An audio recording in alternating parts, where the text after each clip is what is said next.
উধাও করে দাও, একজনও বসবে না। মানবিক আমাকে তো হতে হচ্ছে, আমি তো একটা হিউম্যান বিইং।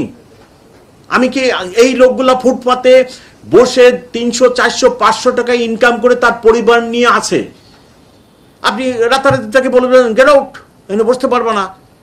আপনার আমি কি একটা মানুষ না? অমানুষের মতো একটা হুকুম আমার পুলিশকে দিয়ে বাস্তবায়ন করে ফেলাবো? আমি কি বললাম? আমি বললাম, হুকুম দিলাম, আমাকে তাদের দিকেও তাকাতে হচ্ছে, আপনার দিকেও তাকাতে হচ্ছে।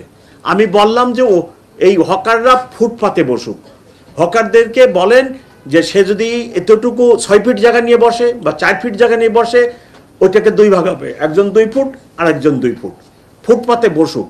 তাদেরও রুটি রুজির ব্যাপার আছে, আপনার আনএমপ্লয়মেন্ট বেড়ে যাবে, তখন আবার ছিনতাইকারী বেড়ে যাবে, এক একটার সাথে একটা রিলেটেড, গরিব দেশে যা হয় আর কি।